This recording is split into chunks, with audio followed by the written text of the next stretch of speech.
Now being recorded. Good, then. We record these sessions, but they're transcribed anonymously, so only ever your first name will appear in anything, and the reporting when we do anything in written format doesn't mention either you or your school, but it probably will say that you're a science teacher in Qatar or whatever it might be. Okay, good. I think without further ado, we will get cracking on the things that I've actually come here to ask you about today. So I have a few sheets of paper here with some questions on, which I'm going to work through. Excuse me a sec.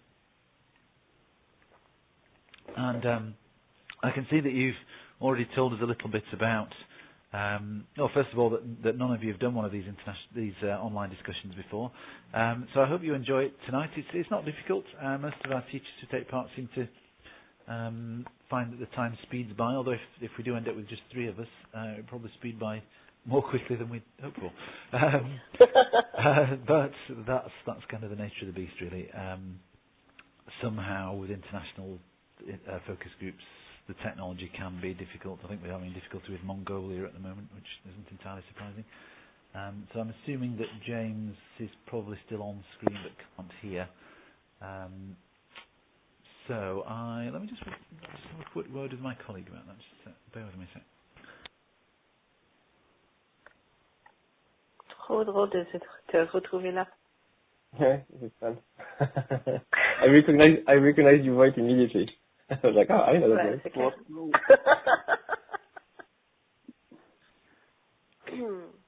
Was there a different language like French or what? Yeah, she's trying to speak French. She manages sometimes. She speaks better French than I speak English. So. Okay, sorry about that. So we're just trying to get Mongolia on the line. I think somebody's up on the roof readjusting the satellite or something. I wish they were. They're probably just on the phone to somebody actually. First of all, so you're all new to this system. As I was saying, so you're all kind of in the same boat, but it's easy. It's mostly just talking on the phone. I'll put some things on the screen and you can type some things and click some boxes. So it looks as if all of you have good access to textbooks and to digital resources and to workbooks, but that none of you are big fans of teachers' guides. So one of the things, I can't remember I think we only sent you textbooks, but some of the things I'll show you later are teachers' guides, which are, in this case, incredibly detailed, actually, compared to the kind of things that we produce in the UK anyway. So I'll be interested to see what you think about those a bit later on.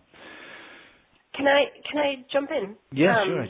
I used to teach math in America when I lived there, and we had a teacher's guide for every book that we taught from, and I found them to be relatively useful, but teaching in France here, it just doesn't seem to be a thing. I mean, if I wanted to have a teacher's guide, I could push for it, but it's clear that I would need to have kind of a specific reason as to why I wanted the teacher guide and didn't want to just teach from a student book. Okay.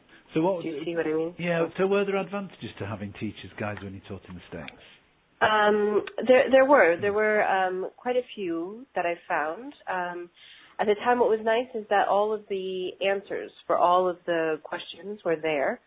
So that was nice just to be able to give students answers without having to work through things, especially for kids who said, oh, I didn't do the right assignment, but can you still tell me if my answers are right, you know? Okay. Which, like a lot of times I'll assign like parts A, C, E of a problem or something like that, you know? And here, if students do A, B, C instead of A, C, E, for example, then that just means I have to go back and redo questions that I hadn't already prepared to let them know that they got it right or wrong. Whereas when I had the teacher guide, it was already there, so I could just look and say, oh, yeah, you got that right, you got that wrong really easily. So is that sort of a philosophical thing in France, then? Do they sort of think, well, you should have to work the answers out yourselves rather than giving them to you, or is it just they don't want to spend it, or spend money on buying them? What's the thinking there? Well, in a lot of the textbooks I use, and the one we use in math, in the class we teach together with Adrian, the answers are either at the end of the book or on a CD that's provided with the book. So Okay. it's still possible to do it, but I think maybe what Adrian is saying is also it's nice to have the answers and not the student necessarily, because Right, yeah. then it's a matter of knowing did they do the exercise or if they just check Okay. the answers and. Yeah, I can see that. Sure. Yeah. But then also the teacher book in America that I used at the time had some other activities and things that were optional, obviously, for the teacher to do or not do, but gave a great illustration for a new concept or a great introduction into something new. And now it's the kind of thing that like I could look online to try and find, or I could try and make up myself. But this was nice because they were tried and true examples of things that had been done. But the benefit, I think, of it being in the teacher guide and not in the student book is that it made it kind of something special for the teacher to be able to do with the students, instead of just like, now look at page 206. And as you can see, it's different when it's not something that they have in front of them. Okay. Good. Let's ask this question to all three of you then. What could teachers' guides give you sort of more inspiration about how to deliver a more interesting lesson, do you think, or do you just prefer to, even if you had one, would you just ignore it and do it your own way anyway? Is there any sort of benefit to having them other than the sort of the things that we've already talked about?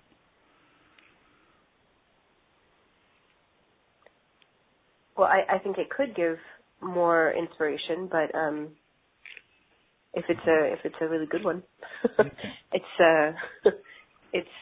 something that like I'll look for stuff online a lot, but it would be nice if I just had kind of a source already to go. But I think for me it depends also on the type of class I'm teaching. This year I'm teaching more exam-oriented classes, so I have a lot of A-level and IGCSE students. Whereas last year I was teaching only Key Stage 3, so and science, so kids from 11 to 14. And I think last year when I was teaching the younger kids, this type of resource would have been very interesting to me, because it's the content of the course book is not very dense, so it would have been a good way to go elsewhere. Whereas now that I'm teaching A-level, it's very exam oriented and very dense, so it's really a matter of doing the program and it's a shame, but it's at the end of the day, at the end of the year they're taking an exam, so my priority is for them to receive all the information they need for the exam. So I think another like a teacher guide would be actually another resource I wouldn't necessarily look in. That's great. We'll have a look at one in a minute and just sort of pick your brains about all those. But just to say welcome to Oliver in Mongolia. Thank you, Oliver, for sticking with us. I'm glad we got you in the end. Hello there. Hi everyone. Hello. Did we have to phone out to you then, Oliver? Is that how it worked? So I've actually phoned out to you to connect to you. It seems to be working now. Okay, brilliant. I'm just going to see if I can make you a bit louder because you're a bit quiet from our end. Okay, sure. It's a little better now. It's a bit better. Okay, let's see what that's... Okay, good. Brilliant, thank you. So I was just saying, Oliver, we're looking at these resources that we sent out to you with a view to them being made available internationally. So at the moment they're just sold into American schools or international schools following the American curriculum. Ramatullah, did you want to say something, Ramatullah? You have your hand up. Yes. Actually, I would like to just bring up some issues about the discussion that the friends having about teacher guides. So, actually, we have, academic directors. So recently, we were having such a similar discussion about that. The teacher guides is especially for the beginners, like the new teachers with the first year's experiences, since it includes like a lot of ready-made assessments and instructional design. So because assessment design is really it requires a lot of knowledge and maybe quite understanding of deep educational issues to I mean, to make sure that the assessment really evaluates everybody's individuals, you know, their attainment and their level of understanding. So it's kind of more individualized. You can't, I mean, just like for generic or very generalized assessment tools or things, to assess the group's assessment or maybe group's evaluation or maybe their performance. But right now it's not that popular actually. Like you have to focus on like individual needs. So I think this kind of to help the new teachers and the beginner teachers. So teacher guides, I think is really helpful to teachers. But this academic director that I was having discussions, they saying that teacher guides may limit teachers' creativity. So maybe they will just like, you know, be based on that teacher guide, and they will not be creative to search for different resources, or maybe like to be more, you know, motivated and instructions, and so bring up different issues, create new materials. So he was saying that teacher guides may have like, you know, negative influence on the teachers, their, let's say, you know. So it stifles creativity. Yeah, that's, of course, yeah, but when you think of like the both sides, the pros and cons, maybe like, you know, the benefit and disadvantages, I would definitely say teacher guides are really important and needs to be, I mean, found in the schools and then given to the teachers at the beginning of the year, because it really, I mean, mentions, it gives a lot of ideas to teachers, like to, you know, to design the instructions and then give enough, I mean, necessary points of the topic for the teams. Okay. So I mean, from my understanding, I kind of agree with Adrian saying that this is really helpful for the beginners, for the teachers. Okay, good. Yeah, so let's just have a look at, I'm just going to call this one onto, so I've got an online version from the same series that we sent out to you. Let me see if I can find it on the screen. Okay, so this is, can you see now a page from a teacher's guide on the screen?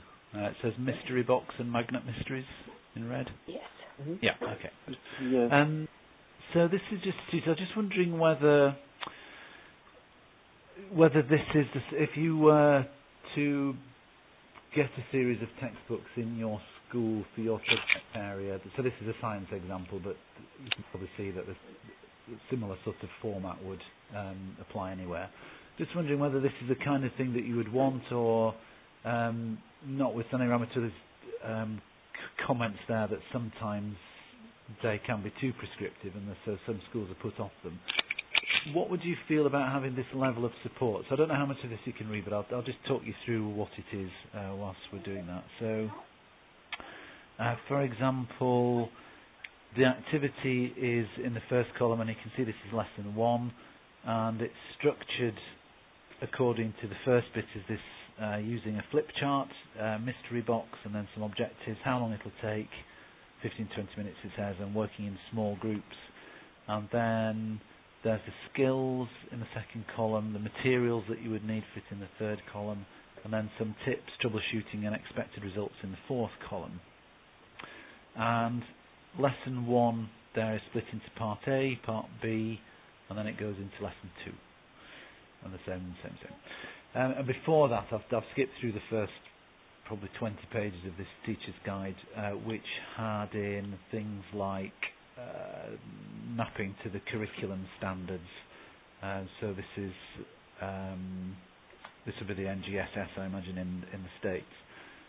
There's also a sort of structure of how the curriculum is mapped against each lesson. So I've ignored all that stuff.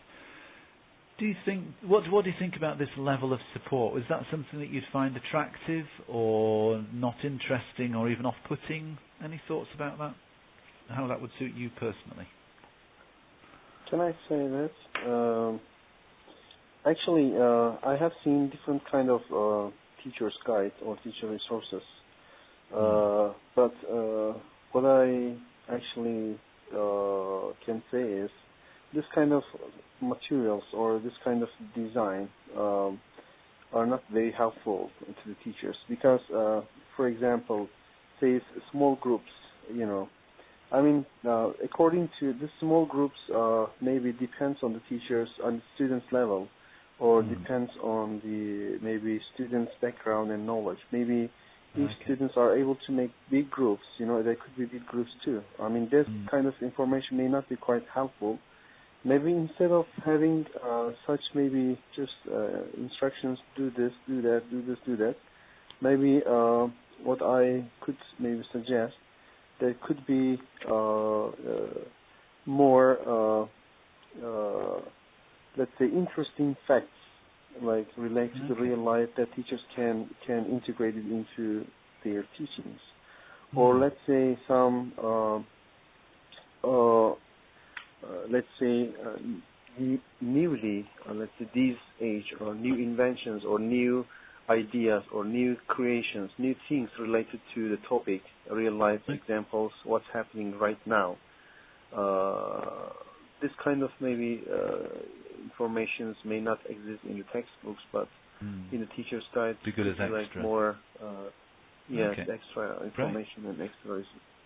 Good, thank you. Yeah, I'm not sure if that is in this teacher's guide as well, but it's not obvious on that page if it is it? So yeah, good. Thank you for that, Ramatul. Oliver, what do you think about the use of teachers' guides? Do you have them in your school? We don't really use teachers' guides very much in our school. It's something we might look into more because for certain grades we do have teachers that are not subject specialists necessarily. Especially if it's our Key Stage 3 maths or Year 7, Year 8 maths. We might have a teacher that's not taught a lot of maths before. In that case, maybe a effective teacher's guide will help them to teach the subject effectively. So it wouldn't put you off if you had one supplied with your resources. You think you might use it personally? Personally, I probably wouldn't. But for teachers that are new to the subject or new to that age group, it may well be helpful for them. The only worry I'd have is that they wouldn't use the teacher's guides. Okay. I'll ask this question actually to everybody generally. So imagine you bought in these resources and they were designed for the American market. Would it help for you to use those resources in your own country if the teacher's guide had a sort of more local flavour? So it had kind of, so Ramatul was talking about the sort of added interest thing. So if that added interest, because the teacher's guide could be digital like this one we're looking at now is, if that had in more sort of localised Mongolian, French, whatever references in there, would that make it more interesting, or do you think you still wouldn't use it very much? What are the thinking there? Any thoughts? For me, I don't think that's really necessary because I mean, living in France, I'm quite familiar with France, and if it's something that's American, I can adapt it to a French thing. One thing that a lot of textbooks do is they use like names of children or of people that come from all over the world. Like there's rarely ever like John and Sally who are separating their candy. It's always like Kamal and Shinwa are have a bag of candy, and I find that actually is a point that my students will take and be like, where do they get these names? What is this about? Like, why is there never anyone named like John, Sophia? Like, why can't there be names that any of us have ever heard of? And I mean, we have a series of textbooks that we use, which are from Cambridge, and in the very first page of the book, there's a picture of each kid that is named so that you can tell if it's a girl or a boy, because from the name, you can't. Right. And unless maybe you're from that culture, you would know, but none of the students are, and so it actually ends up being almost a point of distraction, because the kids are like, is this a boy or a girl? Can I just do I say he or she? I don't know what to do here, And it's like, okay, well, look back at the beginning of your textbook and we can see if it's a boy or a girl. And so I mean, I almost feel like forcing the international feeling is counterproductive. Okay. Interesting. And I don't know that. I mean, I think as a teacher, my job is not to be completely dependent upon the book, but rather the book is a resource for my teaching. I am not the resource for using the book. So I can adapt and bring in local things more, I think, more relevantly than someone, especially who's not in France, who would try and do that. Yeah, you know, okay. and I mean, that's my thought. Fab, thank you. So that's some sort of maths perspective, and Oliver's given his. Jean-Marcel Ramatoula, how would you think about that for science? Do you feel that it needs? Now, I'm guessing one immediate issue is that the Americans still use the imperial measurement system, whereas the rest of the civilized world uses metric. Maybe Donald Trump will take the Americans in that direction. I doubt it seriously. That was tongue planted firmly in cheek. So leaving aside the sort of different measures which the publishers say they can change in the textbooks, do you think would you prefer for science that there was a more local flavour? Absolutely, I would actually prefer that, but of course when you're teaching an international curriculum, or let's say, sometimes I have been, working in Asia for long, and let's say in Myanmar, I'm following Cambridge curriculum, and in the textbooks, is mentioning about the cities in Europe, or in England, some places, or maybe some famous places in the Western countries. But I have never seen such local examples, or that helps students understand make the relevance between what they are learning and what they are actually witnessing or seeing or having ideas about. Okay. So I think that's quite, I think this kind of maybe like resources when they are being, let's say, pressed and distributed to the places. So maybe there could be some special arrangement that can integrate such kind of, I don't know. I mean, maybe taken from the government places, or where they can find kind of things. So maybe it's an online before, yeah. I mean, I have another experience on having.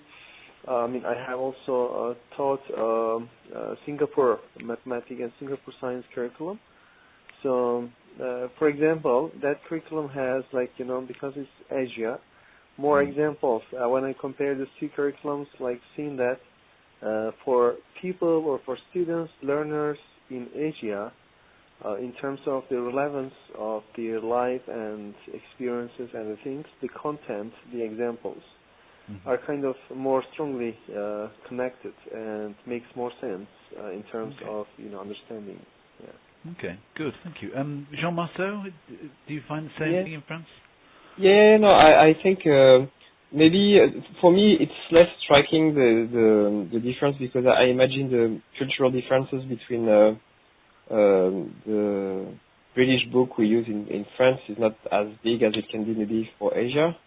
So they use sometimes they use cities, British cities, and that's it. But otherwise, they're going to use European cities, and also for science they're going to use for biology, the European ecosystem and this kind of things. Yeah. I'm thinking about science because that's what I was teaching last year for the younger kids, and I think that's where the teacher guide would be useful, especially as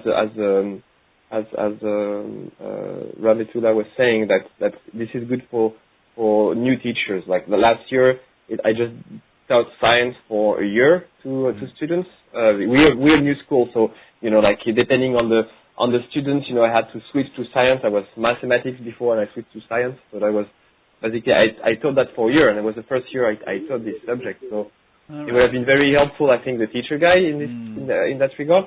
But so that seems to be a message that's coming out from all of you, that teachers' guides are there mostly to support either non-specialists or new teachers to a particular subject. Yeah. Okay, great.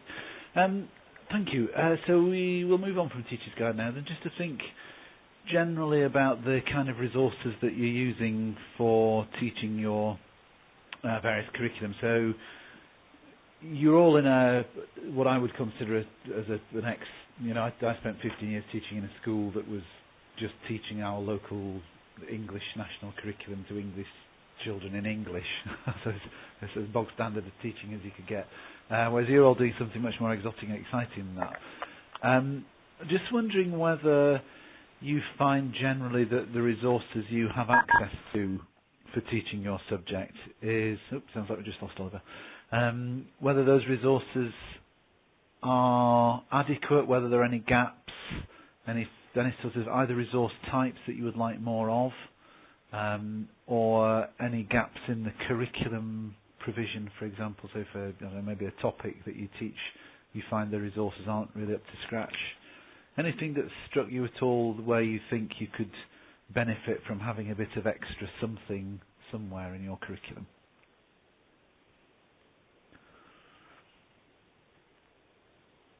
No, you're all happy with it?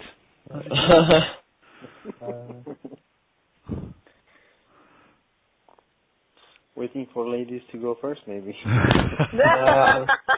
Yeah, but I've seen the one that talks all the time. I can't.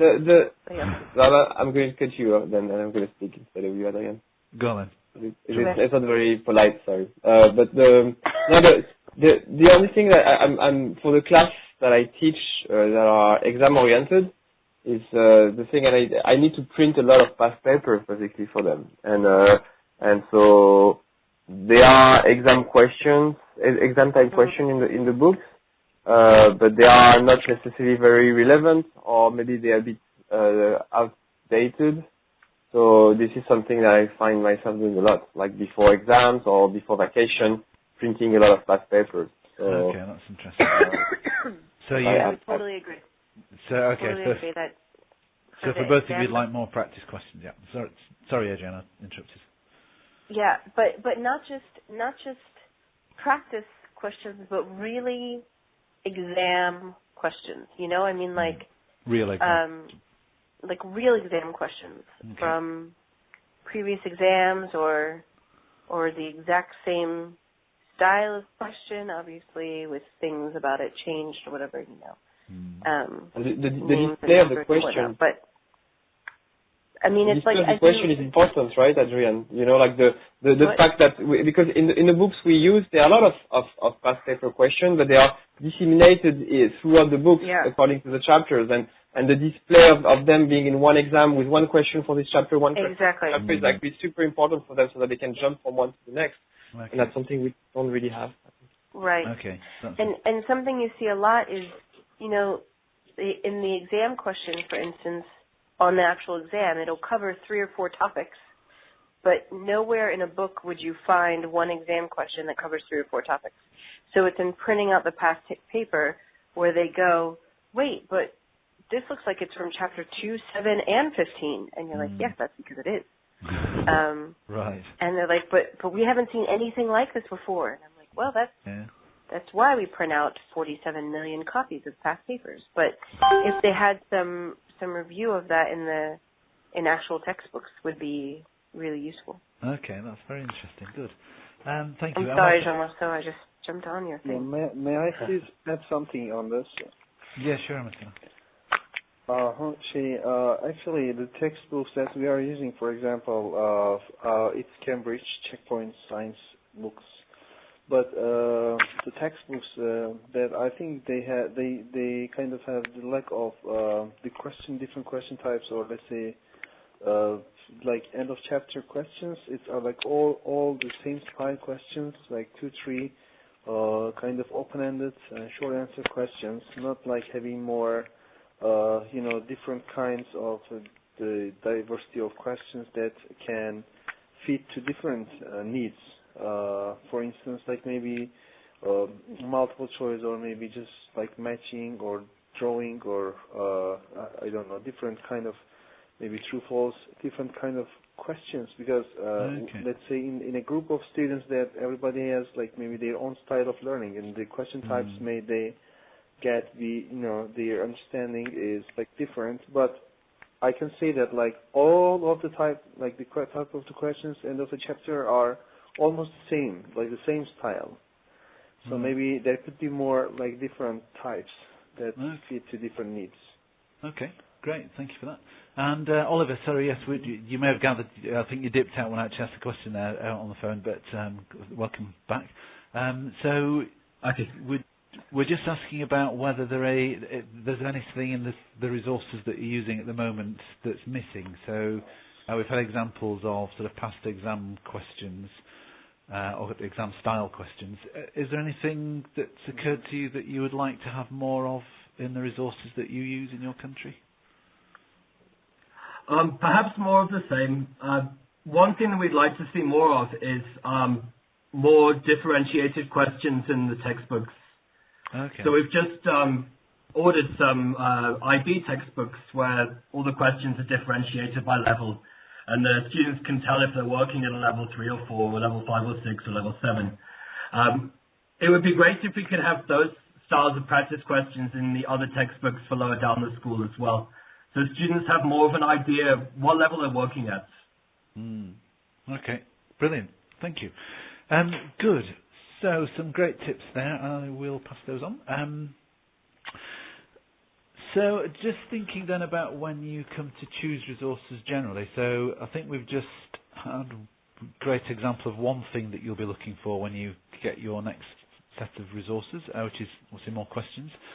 So here's a poll which I just wondered if you could just indicate from these things in the list which of those 3 things you think are most important when you're choosing any learning resource, and not necessarily just textbooks, it might be digital resources as well. Sorry, I'm just going to wiggle this around a bit.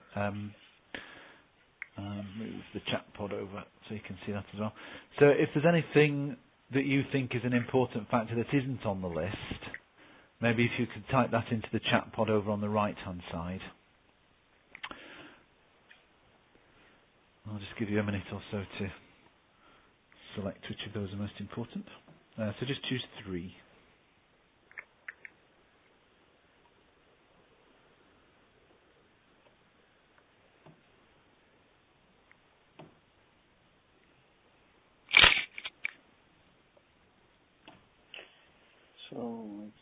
So we need to choose the top, like the most 3 important factors. Yeah. Choosing learning resources.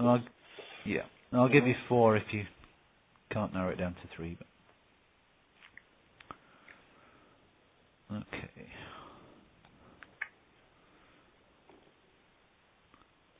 So it looks as if you've pretty much all chosen 3.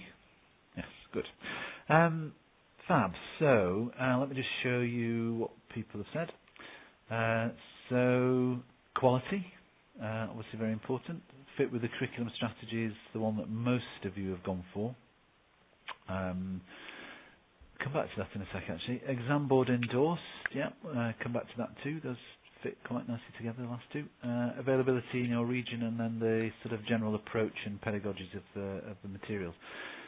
So I'll just jiggle that around a bit so we can do everything a bit better.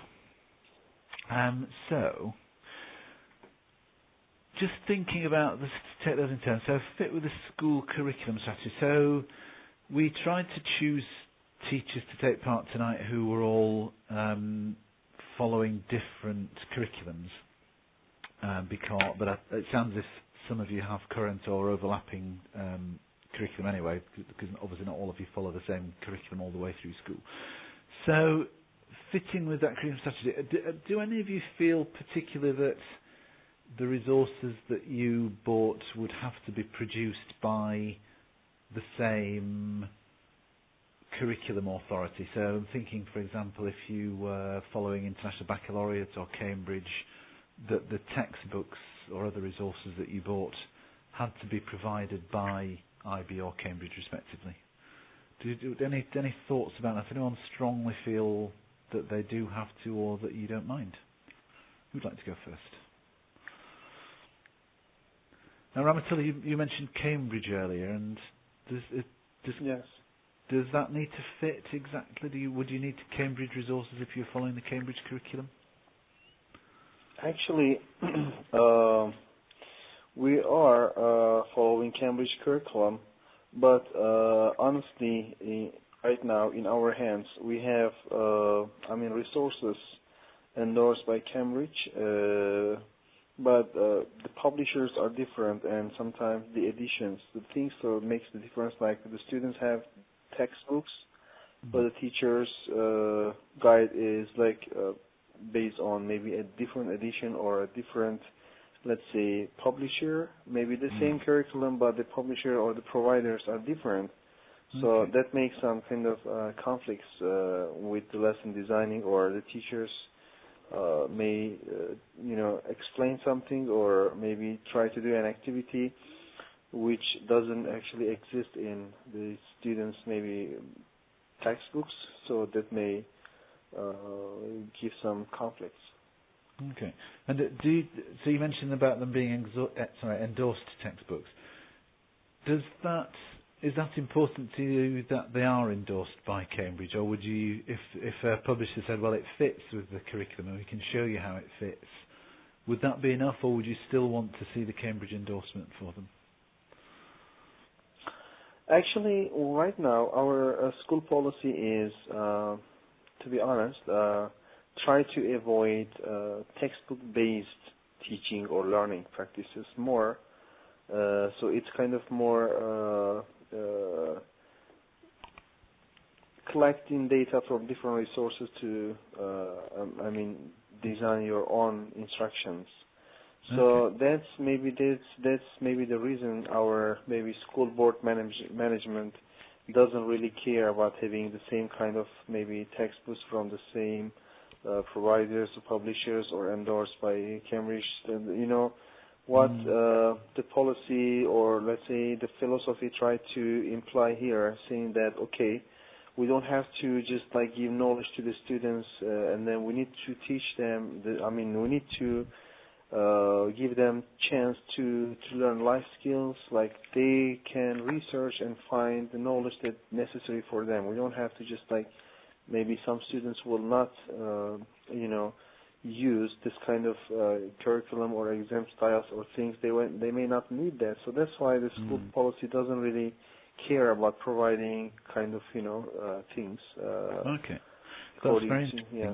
Because, actually, Adrian, you also mentioned about Cambridge, using Cambridge textbook earlier. Do you feel, does your school take that same approach, or do you feel it is more important in maths that the textbook matches the curriculum? Well, I think as we sorry, Ramata, I was addressing that to Adrian. Oh, I'm sorry. Were you asking to Adrian? Yeah, sorry. To Adrian, yeah, sorry. With the exams that the classes are preparing for, the idea is to that if we have a Cambridge endorsed textbook and we're taking a Cambridge exam, then we are pretty confident that they're going to line up, and the types of questions that the kids are going to be working on in their homework and whatnot will be directly helping them prepare for their exams.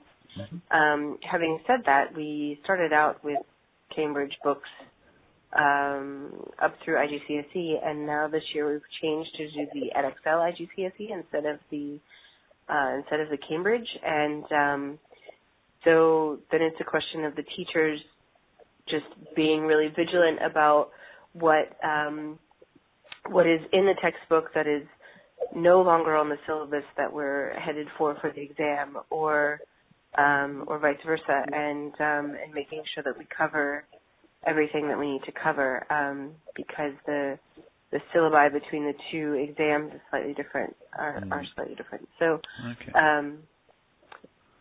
so I think it's a question. It's easier when it's endorsed by the exam board that you are preparing for, because you kind of have that confidence that it'll line up. But it is not absolutely mandatory either, because you can, you can compare the syllabus of the exam with the textbook itself and see how it lines up. So, and thank you, Jean-Marc. So you're asking Yeah. You've raised your hand. Are you using Cambridge as well in science? So I'm using, it's a bit particular because last year I was using for A level, I was physics. I was using Cambridge, and and this year in my A2 class, I only had 2 students, which is pretty good for them. But one was coming from another school and had done Edexcel A level, Edexcel AS. So she had to do Edexcel A2 for physics. But the other student I had was with me last year, and he did Cambridge. So I had actually to get both books from both exam provider, from Edexcel and Cambridge. And I started the year trying to do a class for the 2 of them and trying to take the overlap between the 2 programs and to make the best out of the 2 books. But it proved very, very hard, and after a couple of months or a month and a half, I decided just to do private tutoring, which I could do because it's one-on-one, so I can spend an hour 30 minutes with one and then switch to the other one when the first one is doing exercise. But it's really, that's why I raised my hand, because it's even though it's supposed to be the same kind of specification for A level, the way it's organized and the way it's dealt, and also the way the exam is organized is very, very different. So there is no requirement for the school like this. We're such a small school, and I'm the only one teaching physics, so that the school kind of told me, well, that's for you to decide. But if I had to decide, it's really clear that I need to have the books that are endorsed by the exam board, because if I had done that in the beginning, I would have started the year doing Cambridge for one, Edexcel for the other one, and not really mixing the 2 lessons. Yeah, it's a very strange situation you got there, isn't it? Sort of good in some respects, but not so much in the others. Good, thank you for that. That's interesting stuff. And Oliver, International Baccalaureate, do you feel you have to use a particular textbook to deliver that course? So for the IB Maths course, hello, hi, can you hear me? Sorry, yeah, we got you. Hello. All right. So for the IB Maths course that I teach, I use actually about 3 different textbooks for IB Maths, but they're all aligned with the IB Maths courses, and it's the most recent syllabus change, because they do tend to change the content every few years as well.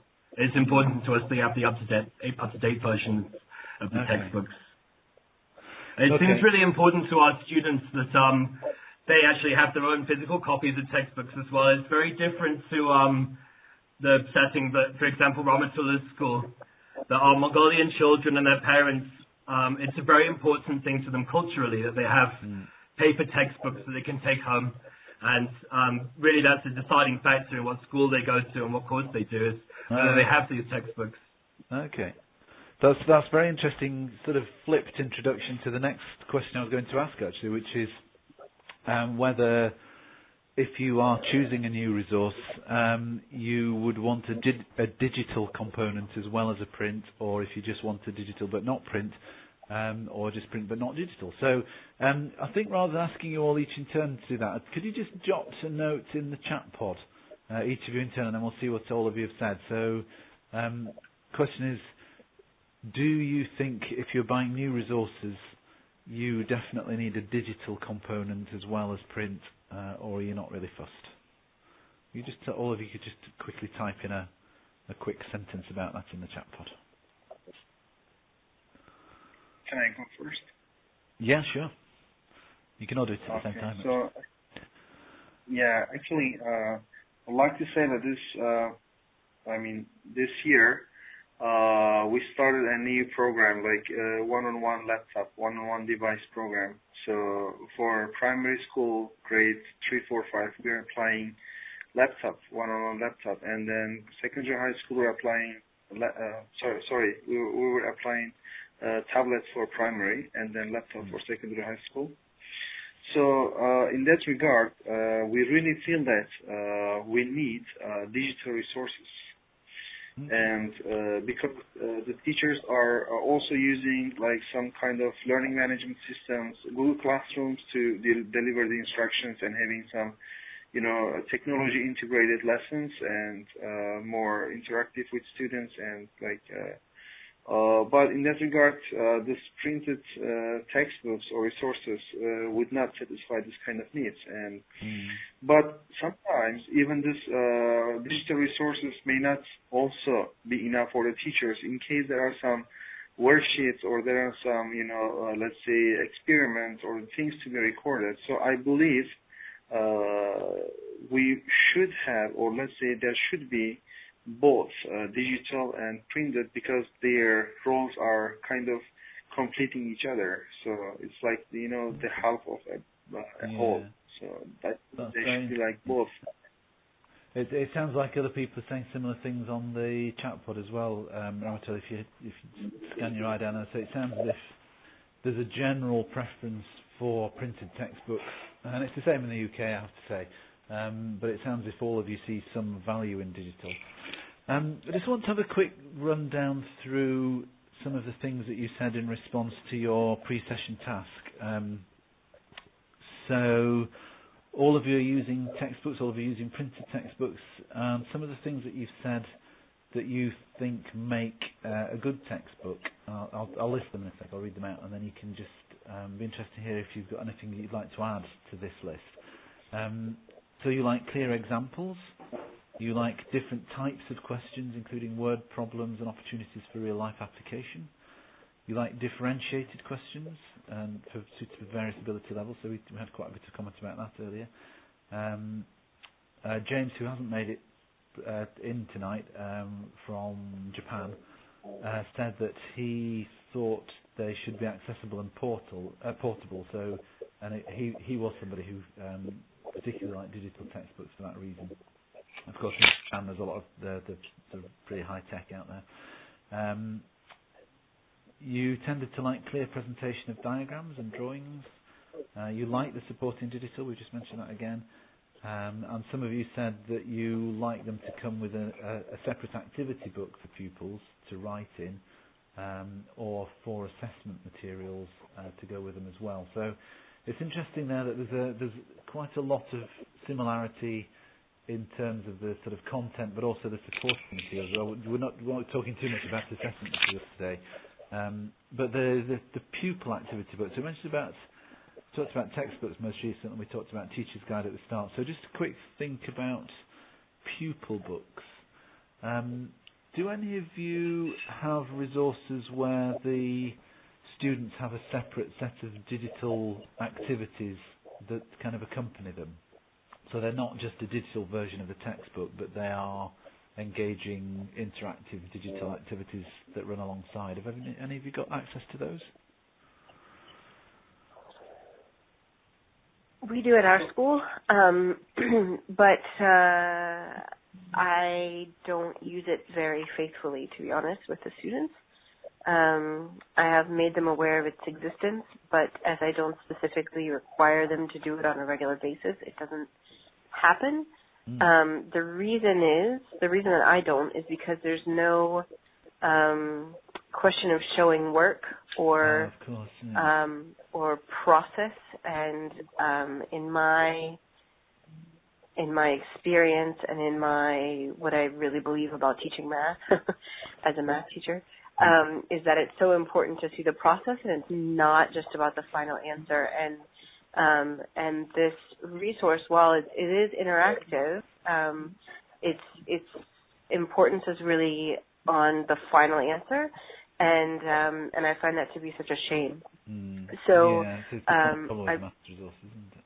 I really prefer students to working on paper so that they can look back and see what they have done, whether or not their answer is correct. Because if their answer is correct, they can look back at it later and say, oh yeah, how did I do that? Or if their answer is wrong, then they can look back at it and say, oh, where did I go wrong? Oh, that's a 7. I thought it was a 1, or something like this, which is a really common kind of thing is kids make typos, as they're writing, and then they get a wrong answer at the end, and that looks like, well, it's just wrong, and that's the end. Except that really, if they did everything right, except they wrote down 53 instead of 58 from the beginning, well, that changes everything, you know. Yeah. So that's my thought on that. Okay, brilliant. So Ramatuli is saying they're important. Is that because the students can access them at home? Is that what you mean when you say that's what learners possess?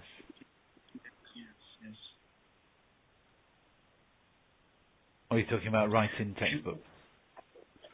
I mean, the pupils' activity book, or let's say pupils' textbooks.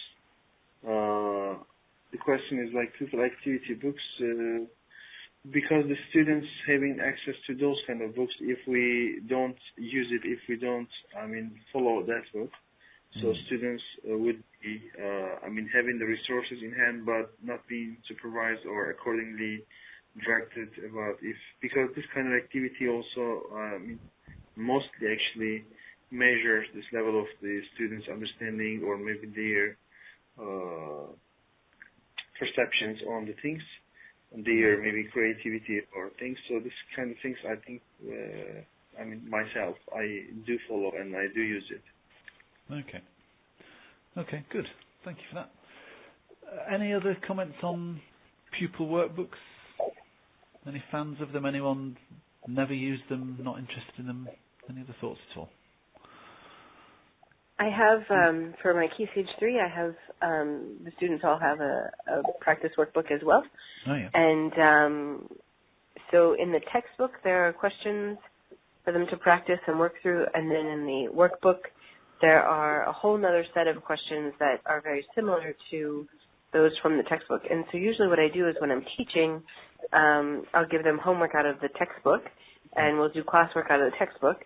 But then when it's time to review for a big exam, or students have a lot of trouble with a particular topic, then we'll go to the student workbook. And so it's a source of extra questions, which I do definitely use, and I'm so glad to have.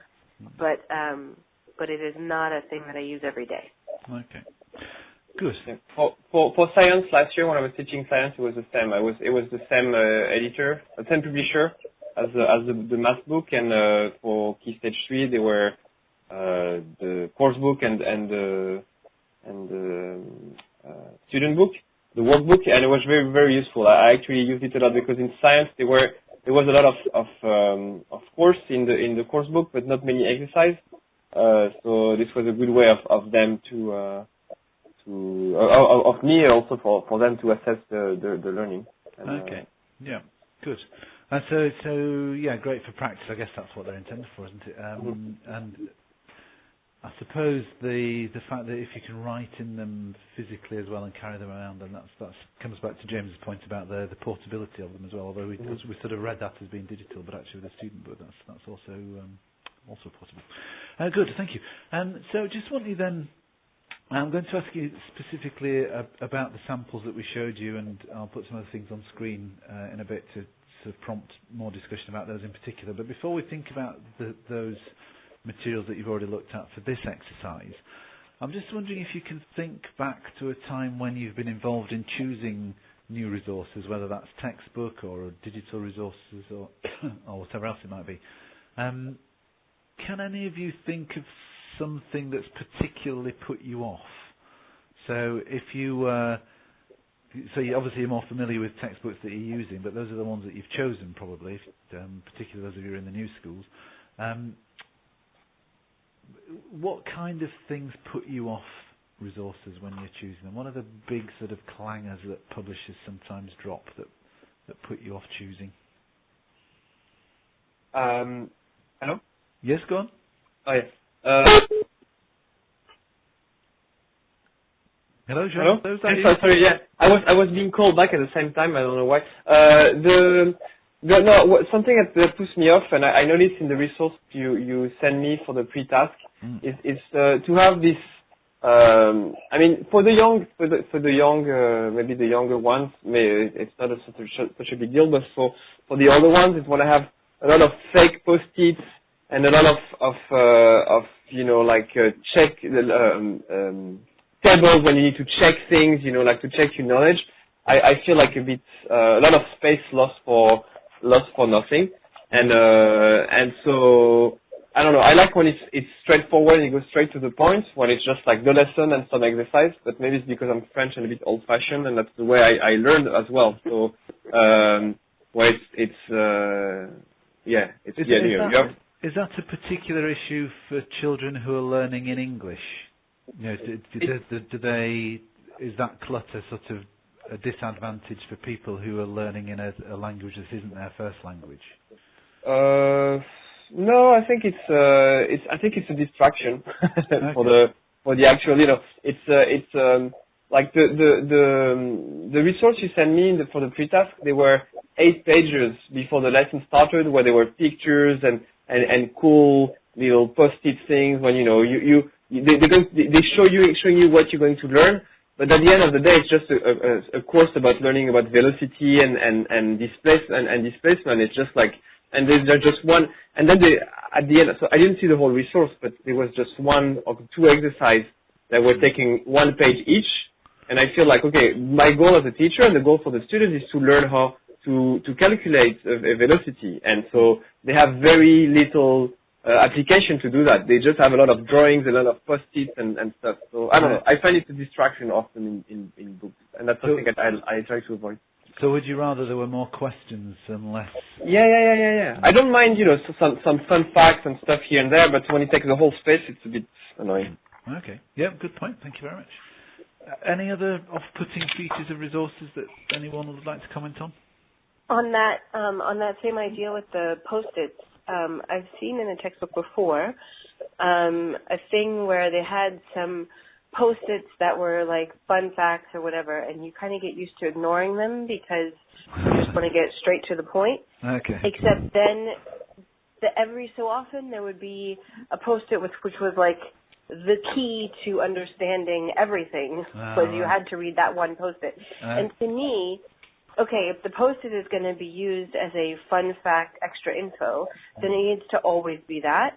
And maybe it's not useful at all, as Jean-Marc was saying. Okay. Or if it's going to be like the key to understanding and unlocking this whole section, this whole concept, then it needs to not be in the same format, as the rest. But something to me that's a bit off-putting is when there are too many pictures and too much color and pictures, and it doesn't need to look like a magazine. It's a textbook.